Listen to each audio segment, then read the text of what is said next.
You are listening to Alex Nanlohi Podcast, to know the Lord and to make Him known.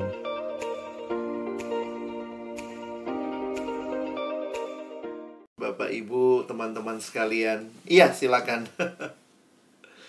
Oh, oke. Jadi ini memberi wawasan buat saya juga apa yang sudah dilalui dalam belajar kitab Rut, karena saya sedikit review bagian pertama. Saya coba share screen. Oke. Tema yang diberikan bagi kita hari ini adalah Tuhan menyelamatkan. Dan ini menjadi satu hal yang terlihat jelas sebenarnya kalau kita mengikuti seluruh rangkaian pembahasan kitab Rut. Dan dari tujuan yang saya terima, ini supaya ASM mengerti bahwa penebusan Boas terhadap Rut adalah rencana Allah. Lalu ASM mengerti bahwa Tuhan menyelamatkan Naomi dan Rut. Dan ASM percaya kepada Tuhan yang berkuasa menyelamatkan. Nah, saya batasin membacanya sebenarnya sampai ayat 12. Cuma nanti bisa kita lihat lagi bagian selanjutnya. Karena ini kalau lihat seluruh bagiannya sampai nanti selesai kitab Rut pasal 4 itu di ayat yang ke-22. Oke, saya akan bacakan bagi kita Rut pasal 4 ayat 1 sampai ayat yang ke-12. Boas telah pergi ke pintu gerbang dan duduk di sana. Kebetulan lewatlah penebus yang disebutkan Boas itu. Lalu berkatalah Boas, "Hai saudara, datanglah dahulu kemari, duduklah di sini." Maka datanglah ia, lalu duduk. Kemudian dipilihnyalah 10 orang dari para tua-tua kota itu, dan berkata, "Duduklah kamu di sini." Maka duduklah mereka. Lalu berkatalah ia kepada penebus itu, "Tanah milik kepunyaan saudara kita Elimelek hendak dijual oleh Naomi yang telah pulang dari daerah Moab. Jadi pikirku baik juga hal itu kusampaikan kepadamu sebagai berikut.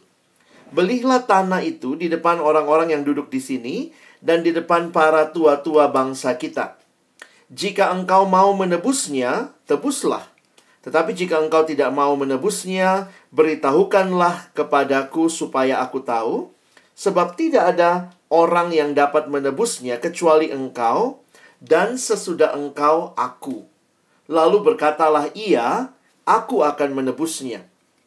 Tetapi kata Boas, "Pada waktu engkau membeli tanah itu dari tangan Naomi, engkau memperoleh Rut juga, perempuan Moab, istri orang yang telah mati itu, untuk menegakkan nama orang itu di atas milik pusakanya."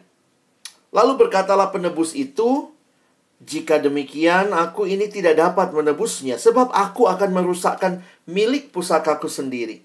Aku mengharap engkau menebus apa yang seharusnya aku tebus, sebab aku tidak dapat menebusnya." Beginilah kebiasaan dahulu di Israel dalam hal menebus dan menukar. Setiap kali orang hendak menguatkan sesuatu perkara, maka yang seorang menanggalkan kasutnya sebelah dan memberikannya kepada yang lain. Demikianlah caranya orang mensahkan perkara di Israel. Lalu penebus itu berkata kepada Boas, "Engkau saja yang membelinya, dan ditanggalkannya lah kasutnya." Kemudian berkatalah Boas kepada para tua-tua dan kepada semua orang di situ, "Kamulah pada hari ini menjadi saksi bahwa segala milik Elimelek dan segala milik Kilion dan Mahlon aku beli dari tangan Naomi. Juga Rut, perempuan Moab itu, istri Mahlon, aku peroleh menjadi istriku untuk menegakkan nama orang yang telah mati itu di atas milik pusakanya. Demikianlah nama orang itu tidak akan lenyap dari antara saudara-saudaranya dan dari antara warga kota. Kamulah pada hari ini menjadi saksi." Dan seluruh orang banyak yang hadir di pintu gerbang dan para tua-tua berkata, Tuhan kiranya membuat perempuan yang masuk ke dalam rumahmu itu sama seperti Rahel dan Leah, yang keduanya telah membangunkan umat Israel. Biarlah engkau menjadi makmur di Efrata, dan biarlah namamu termasyur di Bethlehem. Keturunanmu kiranya menjadi seperti keturunan Peres yang dilahirkan Tamar bagi Yehuda, oleh karena anak-anak yang akan diberikan Tuhan kepadamu dari perempuan muda ini. Ya, ini bagian firman Tuhan yang saya kutip di bagian awal. Ini tergantung juga nanti kelasnya yang mana. Kalau dia kelas yang agak kecil, mungkin kita hanya membaca ayat-ayat yang saya sarankan ayat 9 dan 10 begitu ya. Bagaimana tindakan Boas akhirnya membeli atau menjadi penebus bagi Ruth dan Naomi. Nah, kalau kita lihat kisah Ruth ini sebenarnya adalah sebuah kisah penyelamatan, a redemption story. Seperti yang kita sudah bahas tentunya di bagian sebelumnya, bagi saya penyerahan diri Ruth kepada Naomi, bahkan kepada Allahnya Naomi. Saya pikir kalau kita mau nyambungin ceritanya, saya pikir ini yang menjadi hal yang perlu kita lihat sambungannya sampai ke pasal yang keempat. Jadi saya di sini menuliskan, Ruth ini memilih jalan yang sulit daripada jalan yang mudah jika kita lihat dari kacamata manusia. Coba membayangkan, apalagi dalam konteks pada masa itu. Ketika seorang pindah ke suatu negeri yang baru, tentunya mereka melakukannya dengan harapan akan memiliki kehidupan yang lebih baik. Tidak ada yang sengaja pindah dengan harapan akan mengalami kehidupan yang lebih buruk. Dan karena itulah saya pikir kita memahami ya pilihan yang diambil oleh Orpa. Itulah yang terjadi dengan Orpa, dan kita bisa maklum pilihannya untuk meninggalkan. Namun Ruth memilih jalan yang berbeda. Nah, dalam satu buku yang saya baca menuliskan bahwa Ruth pada dasarnya punya dua pilihan, ya. Beroleh Allah tapi tidak punya apa-apa di Bethlehem waktu mereka kembali, atau memiliki segalanya, everything, tetapi minus Tuhan. Berarti dia tinggal di Moab. Ini pilihan bagi Ruth. Dan ayat yang terkenal, ayat 16 sampai 17 di pasal 1 ini menjadi beberapa penafsir bilang ini seperti pengakuan imannya Ruth kepada Naomi, dan tentunya juga kalau kita lihat lebih daripada sekadar kepada Naomi. Perkataan ini saya nggak usah baca lagi ya, tapi kalau Bapak Ibu perhatikan, Allahmu Allahku, bangsamu bangsaku, dan di mana engkau mati aku pun mati di sana. Nah, ternyata dalam konteks budaya pada waktu itu, nah saya mendapatkan satu tafsiran yang mengatakan demikian. Perhatikan pernyataan bahwa Ruth bahkan rela mati dan dikuburkan di tanah Naomi, tanah Tuhannya Naomi, dan bukan di tanah dewa-dewa orang Moab. Kalau kita memperhatikan masyarakat timur dekat kuno pada waktu itu, Ancient Near East, itulah daerah-daerah yang dekat dengan Alkitab, mereka tuh punya hubungan yang erat antara tanah dan dewa. Sama seperti juga ketika Allah menjanjikan kepada Israel, kamu bangsa yang diberkati, maka Tuhan harus kasih ada tanah yang diberikan sebagai janji kepada Abraham. Nah, ternyata juga dalam konsep dewa-dewi pada waktu itu demikian. Jadi, kalau sampai ngomong pemakaman gitu ya, itu mau di tanah dewa asing, ya itu berarti ya dia sudah punya komitmen yang tertinggi dalam dunia kuno pada waktu itu. Di mana kau mati, di situ aku mati. Berarti dia bukan hanya menyerahkan diri kepada Naomi sebenarnya, tetapi kepada Allahnya Naomi. Nah, ini dalam sebuah tafsiran juga dikatakan, in so doing, Ruth is also committing her life to Naomi's God. when she calls as a witness by his personal name. Karena perhatikan, dia pun mengatakan nama Allah. Jadi nama Allah Israel itu namanya Yahweh. Nah, itu kita lihat tadi. Coba Bapak Ibu, teman-teman bisa lihat di bagian bawah itu ya. Beginilah kiranya Tuhan, huruf besar semua, Tuhan. Itu adalah nama Allah Israel. Jadi bahkan dia menyebut kesaksiannya, dia kaitkan ya, whom she calls as a witness by his personal name, the Lord atau Yahweh. Jadi ini ya, kita lihat yang kata Tuhan itu. Dan di bagian akhir itu bahkan dia berkata, beginilah Tuhan kiranya menghukum aku, bahkan lebih daripada itu, jikalau sesuatu apapun memisahkan aku daripada engkau selain daripada maut. Jadi Ruth lebih lanjut mengikat dirinya untuk melakukan semua hal ini dengan sumpah bahwa jika dia mengingkari janjinya, dia mengundang Yahweh, Tuhannya Naomi, untuk menghukum dia. Nah, kenapa saya harus menjelaskan ini? Karena kalau kita mau nyambungin gitu ya, Ruth memilih sebuah keputusan yang di dalamnya saya tuliskan begini ya. Dia percaya kepada Allahnya Naomi, kepada Yahweh. Dia berserah kepada Allah.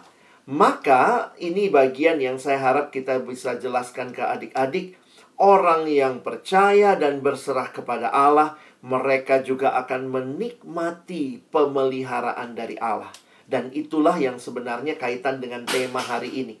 Bahwa Tuhan menyelamatkan. Dan bagaimana bisa melihat Tuhan menyelamatkan? Ya karena Ruth secara khusus adalah seorang yang menyerahkan diri kepada Allah. Percaya kepada Allah. Jadi itu kira-kira bridge-nya ya, untuk nyambungin dengan apa sih yang kita udah pelajari minggu-minggu sebelumnya berkaitan dengan kisah Ruth ini. Dan yang menarik bahwa ketika Allah memelihara umat yang berserah kepadanya, maka kisah penyelamatan Allah itu terus sedang berlanjut.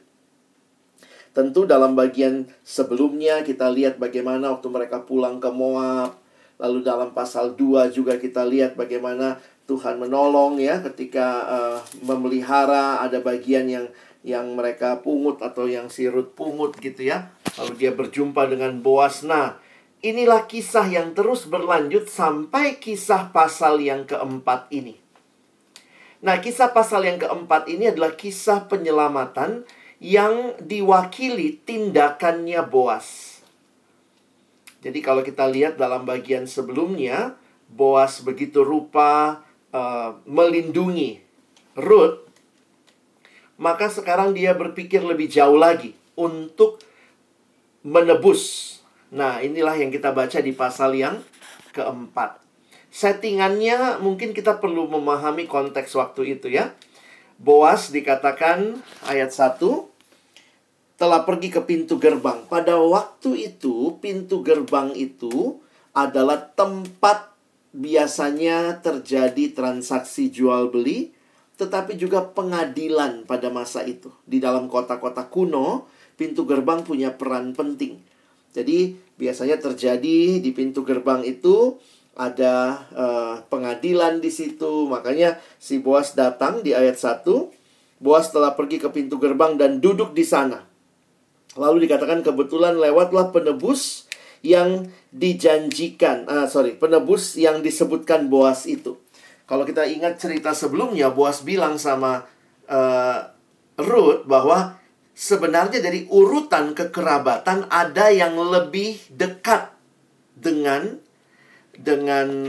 keluarganya Elimelek, ya, keluarganya Naomi. Nah, itulah yang harusnya mendapat kesempatan menebus pertama kali. Dalam urutannya, kalau kita lihat ternyata Boas ini urutan kedua, begitu ya. Nah, mari kita lihat ayat 1. Boas telah pergi ke pintu gerbang dan duduk di sana. Kebetulan lewatlah penebus yang disebutkan Boas itu. Lalu berkatalah Boaz, "Hai saudara, datanglah dahulu kemari, duduklah di sini." Maka datanglah ia duduk. Kemudian dipilihnya 10 orang dari para tua-tua kota itu. Jadi ini tanda kutip terjadi kayak pengadilan begitu ya. Ada saksi dan berkata, "Duduklah kamu di sini." Maka duduklah mereka.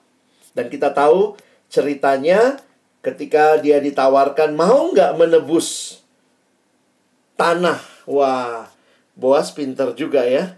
Pendekatannya dia bilang, mau nggak? Kamu ini kan penebus, ada tanah yang hendak dijual Naomi yang telah pulang dari Moab.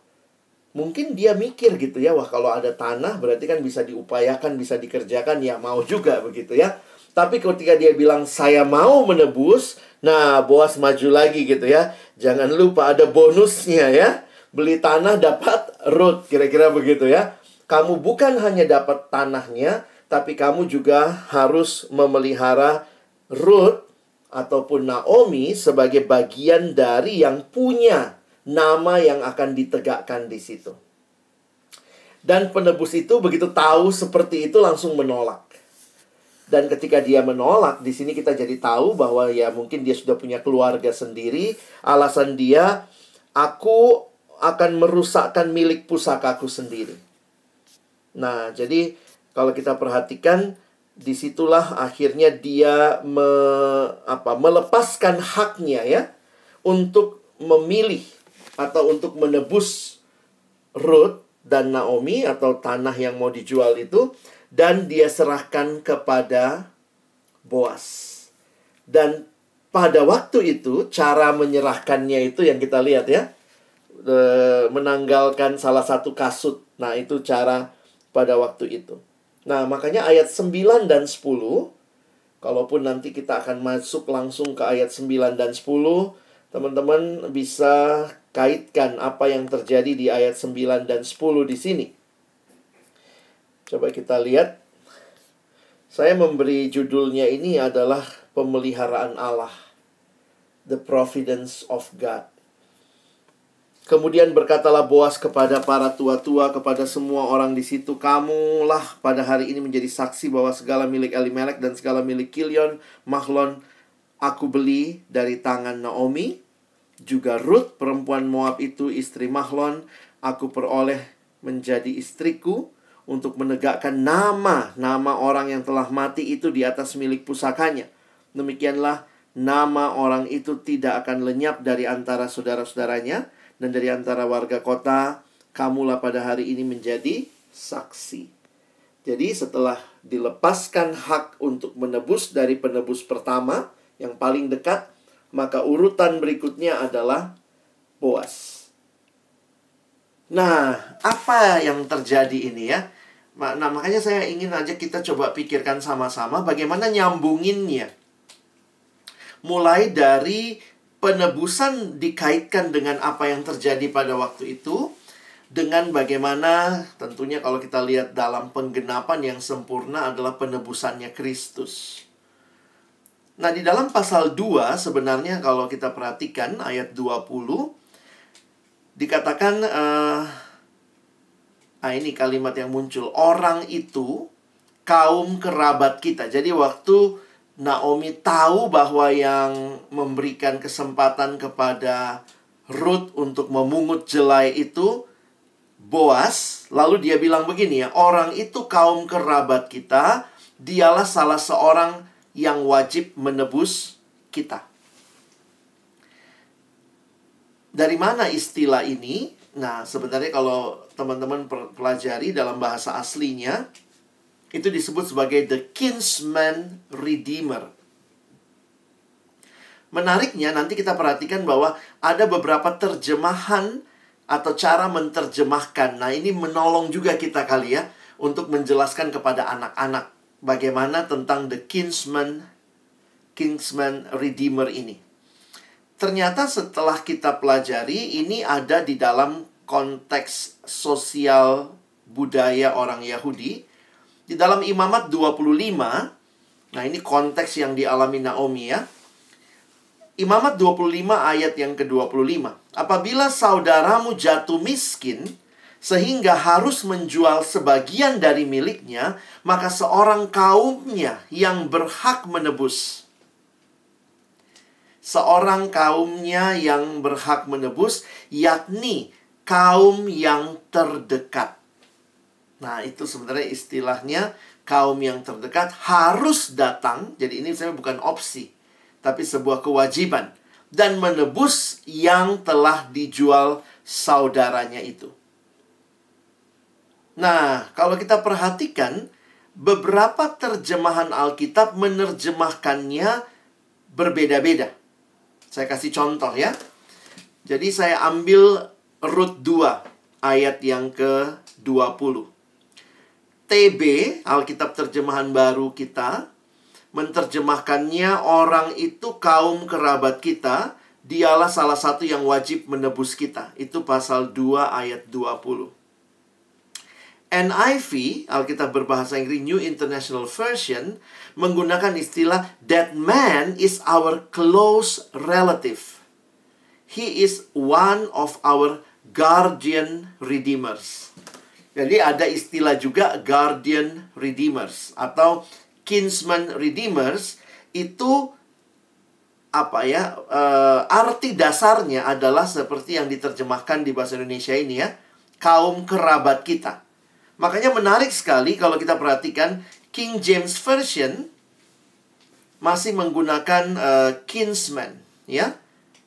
Kita tunggu slide-nya sebentar, kayak laptop saya agak telat nih. Jadi King James Version sebelah kiri atas menggunakan next kinsman. Kalau Alkitab ESV, English Standard Version, dia pakai istilah redeemer juga ya. The man is a close relative of ours, one of our redeemers. Nah, terjemahan Alkitab bahasa Indonesia masa kini, nah dia menggunakannya itu ya. Nah, orang itu keluarga dekat kita sendiri.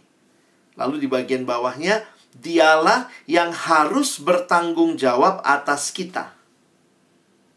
Jadi ini cara menerjemahkannya dari istilah tadi, kinsman redeemer bahasa aslinya ya. Nah, ada Alkitab TSI, terjemahan sederhana Indonesia, menggunakan istilah, dia adalah salah satu kerabat dekat, salah satu penanggung jawab keluarga kita. Nah, saya juga agak bingung nanti gimana jelasinnya ke anak-anak ya. Tapi kira-kira nangkeplah konteksnya ya. Di masa itu, kebiasaannya adalah keluarga terdekat akan membeli apa yang menjadi milik keluarganya. Supaya apa? Sebenarnya supaya melindungi. Karena orang Israel itu kalau kita ingat, mereka dibagi tanahnya itu semua suku dapat. Semua suku sudah dapat. Lalu kemudian semua suku dalam suku itu semua punya ladangnya masing-masing. Jadi kalau dia jual, berarti nanti dia udah nggak punya ladang. Atau keturunannya udah nggak punya. Maka untuk melindungi hak tanah itu, maka kerabat terdekat harus membelinya. Jadi konsep penebus, nah itu susahnya karena Alkitab TB1 ya, terjemahan baru, menggunakan istilah dia adalah penebus kita. Nah, kita kalau bicara penebus langsung bayangannya Yesus Kristus ya. Tapi penebus dalam konsep waktu itu, itulah kinsman redeemer. Dalam satu slide kalau kita googling gitu ya, ada yang berusaha menjelaskan itu memang kalau teman-teman mau pelajari lebih jauh, bahasa Ibraninya itu Goel ya. Goel itu diterjemahkan menjadi kinsman redeemer. Dalam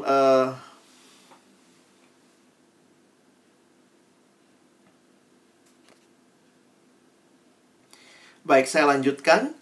Di dalam bahasa Ibrani, maka istilah yang dipakai adalah Goel. Itu adalah orang yang punya kerabat yang bisa menebus. Jadi ini adalah satu sistem yang dibangun dari Tuhan melalui Musa yang memberi hukum itu untuk menolong mereka tidak membiarkan sanak saudara mengalami kemiskinan. Ya. Dan Ya, kalau kita lihat selalu Old Testament kinsman redeemer pointed to the ultimate redeemer in the person and work of Jesus Christ. Maka ini kesimpulan yang saya coba ambil. Bagaimana Tuhan menyelamatkan? Sederhananya Tuhan bisa pakai berbagai macam cara. God will make a way. Dalam kisah Ruth dan Naomi, Tuhan menggunakan tradisi yang berlaku di masyarakat Israel untuk menolong mereka dari keterpurukan. Jadi kita bisa melihat secara ekonomi, memang Boas mampu membeli dan menebus harta milik Naomi, yaitu warisan suaminya. Secara sosial, posisi Boas memang memungkinkan hal itu. Di sisi lain, secara adat, Boas juga diperbolehkan untuk menikahi Ruth. Jadi ini adalah paket komplit ya Boas ini ya. Dia adalah orang yang tepat untuk tugas penting ini. Kira-kira seperti itu. Nah, makanya kita bisa memperhatikan kalau kita mau hanya melihat pasal yang keempat, bahwa ketika Ruth dan Naomi ya, secara khusus Ruth percaya kepada Allah Israel, maka Allah Israel adalah Allah yang memelihara umatnya. Melalui apa? Jauh sebelum Ruth ada, telah ada hukum, tradisi yang ada dalam masyarakat Yahudi untuk memelihara janda dari saudara terdekatnya. Nah, itu yang dipakai Tuhan. Jadi kalau kita lihat hari ini, tema kita Tuhan menyelamatkan, ya pertolongan Tuhan tak pernah tanggung-tanggung. Dia tidak hanya menyelamatkan dari kehancuran, Dia memulihkan dan Dia mengurapi hambanya untuk ambil bagian dalam rencana kudusnya. Lewat Boas contohnya ya, yang respon imannya sangat bertanggung jawab. Tuhan menggenapkan karya agungnya. Di akhir kisah ini kita mengerti bahwa dari keluarga Elimelek lah Daud lahir. Daud adalah raja Israel yang Tuhan pakai untuk memimpin Israel dan melahirkan pemimpin yang agung.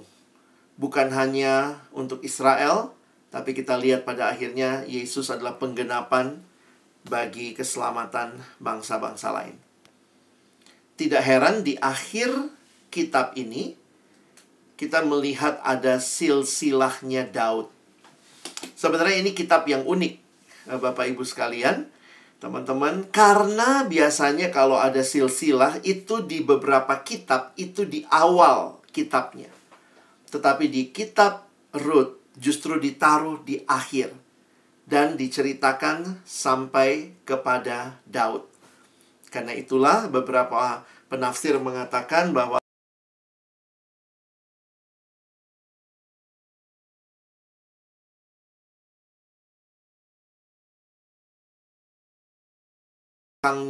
atau menuliskan latar belakangnya dari keluarga semacam apa mereka, ini menunjukkan atau mengokohkan kedudukan sang raja itu. Tetapi meskipun demikian, kita tahu waktu kita masuk ke perjanjian baru di dalam kitab Injil Matius, nama-nama ini muncul lagi.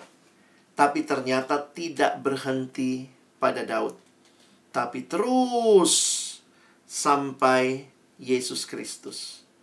Sehingga kita bisa melihat bahwa penebusan yang dilakukan Boas sesuai tradisi pada masa itu.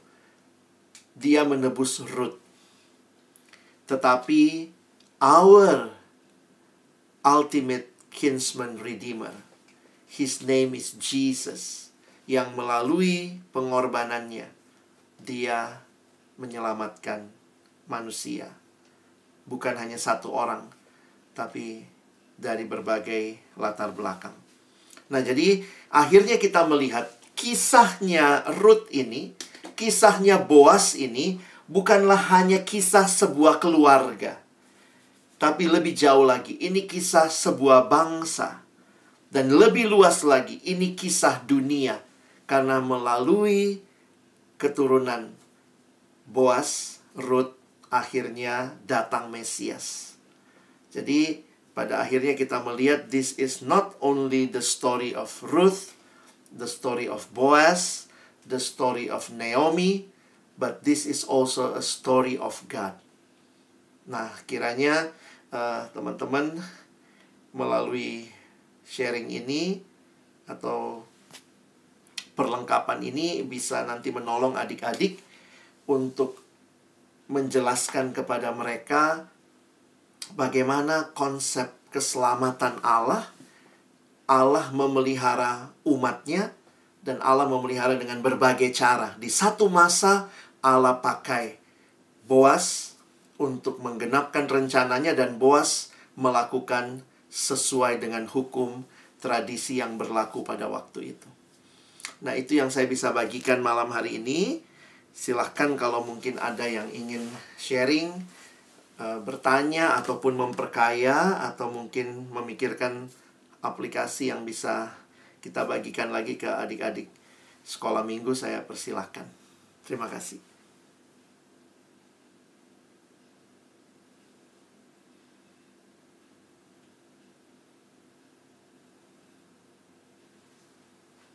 Pemeliharaan Tuhan itu kalau kita bisa lihat dari pasal 1, kan kalau udah kelas besar dia bisa review dari Rut 1 dong ya. Jadi kita bisa coba tanya, apa yang kalian lihat Allah lakukan untuk menolong Naomi, menolong Rut? Di pasal 2 apa yang kamu lihat? Nggak kebetulan dong, dia ke ladang, ladangnya Boas lagi. Di pasal 3 apa yang kamu lihat? Nah, di pasal 4 hari ini kamu lihat pertolongan Tuhan bagaimana?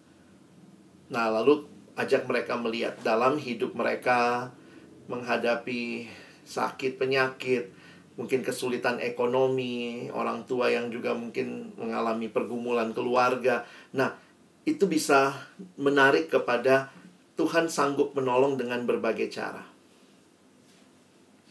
Ada hal-hal yang kita sudah expect, Tuhan bisa bekerja, tapi juga dalam beberapa hal ada hal-hal yang kita nggak expect sama sekali.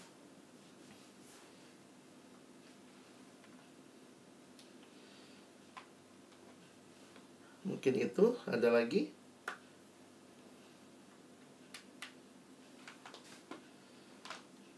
Iya. Nah, karena itu yang kalau kita pelajari satu kitab itu enaknya kita bisa review. Makanya saya bilang tadi, kitab Rut untuk beberapa tafsiran dia kasih judulnya itu ya, kitab penebusan, kira-kira begitu. Nah, kelas kecil ini yang saya juga dari tadi mikir gitu ya. Saya nanya sama istri, ini mau diceritain apa gitu ya. Tapi arahkan saja kepada Tuhan adalah Allah yang siap menolong. Karena mungkin anak-anak kecil terbatas mengerti proses menolongnya ya. Misalnya kan kalau kita sama anak yang sudah lumayan besar, kita bisa ajak review, Tuhan tolong di sini, di sini. Nah, kalau di kelas kecil, arahkan kepada Tuhan menolong. Nah, Tuhan menolong bagaimana? Mungkin kita nggak usah jelaskan detail prosesnya, apalagi kalau dia masih balita ya. Tuhan menolong Naomi, kita bisa pakai gambar, misalnya bagaimana mereka pulang ke Bethlehem, bagaimana Tuhan pelihara, misalnya ada jelainya gitu ya. Kita nggak usah jelaskan relasi cinta Ruth sama Naomi, karena mungkin cintanya Boaz sama Ruth, karena mungkin mereka belum paham hal seperti itu. Tapi kita bisa kaitkan bagaimana Tuhan pakai Boaz untuk menolong atau membeli ya tanah yang mau dijual oleh Naomi. Jadi poinnya adalah fokuskan kepada Tuhan yang menolong, Tuhan yang menyelamatkan. Lalu nanti ajak mereka untuk lihat pertolongan Tuhan dalam kehidupan mereka. Ya mungkin kalau saya kebayangnya yang kecil seperti itu kali ya. Ketimbang kita jelasin prosesnya, mereka mungkin belum bisa menangkap secara sequelnya ya. Iya, untuk kelas besar, saya pikir kita harus menutup dengan Yesus Kristus. Di kelas kecil juga bisa ya. Tuhan menebus dosa kita, siapa yang Tuhan kirim? Tuhan kirim Yesus Kristus. Jadi, nah ini dalam beberapa pembinaan berkaitan dengan preaching from the Old Testament, Jangan sampai kita hanya berhenti kepada tokoh-tokoh dalam Old Testament. Tapi mari melihat lebih jauh bahwa penggenapan dari tokoh-tokoh ini sebenarnya ada dan sempurna dalam Yesus. Karena kalau kita misalnya cuma belajar dari Daud, Daud berani, Daud ini, Daud itu gitu ya. Kita ganti itu ya dengan Pangeran Diponegoro juga sama. Berani, mau membela kebenaran gitu ya. Karena itu akhir dari semua cerita kita, harusnya kita menceritakan Kristus. Karena dialah penggenapan dari semua itu. Makanya ketika kita menceritakan tentang Naomi, tentang Ruth, tentang Boas ya, kita bisa lihat bahwa pada akhirnya penebusan yang sempurna kita dapat dari Kristus. Tuhan menolong Naomi. Tuhan kasih siapa? Tuhan kasih Ruth nemenin Naomi. Untuk kelas kecil ya. Untuk menolong Ruth, Tuhan kasih siapa yang punya ladang? Tuhan kasih Boas, begitu ya. Nah, untuk menolong manusia berdosa, siapa yang Tuhan kasih buat kita? Siapa yang dikirimkan? Anaknya Tuhan Yesus Kristus. Kita sudah terima pertolongan Tuhan. Kita buka hati kita supaya benar-benar Tuhan Yesus tinggal di hati kita. Dialah penolong satu-satunya. Nah, jadi kita bisa bercerita dalam kaitan seperti itu. Oke, ada lagi? Saya kalau kelas kecil bergumul sama Kak Arwin. Tapi itulah ya, kalau mepet jadi mikir ya, apa gitu. Iya juga ya.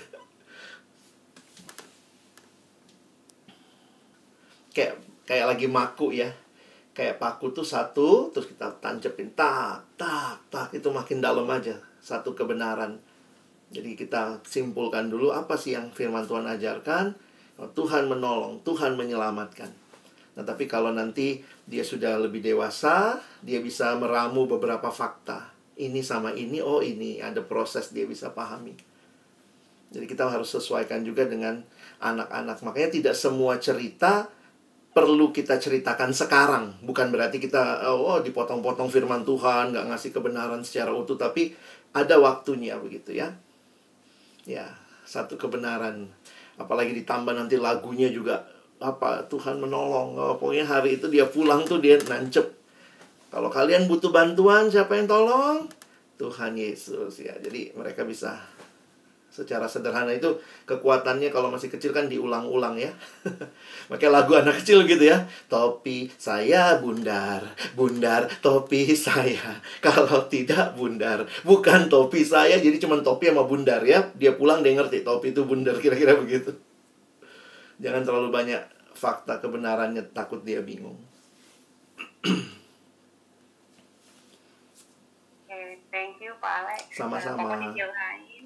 Ada yang masih mau bertanya kah? Thank you ya kok. Sekalian kita doain buat ketua kita ya, yang hari ini berulang tahun. Ya, untuk mengajarkan kami minggu demi minggu, bulan demi bulan. Tuhan, kami juga bersyukur hari ini kami juga bisa bersama Pak Alex membagikan untuk anak-anak persiapan lagi ya Tuhan di rumah kami masing-masing untuk tanggal 26 nanti kami akan membagikannya supaya anak-anak boleh senang bersama kami dan selalu datang ke sekolah minggu. Tuhan,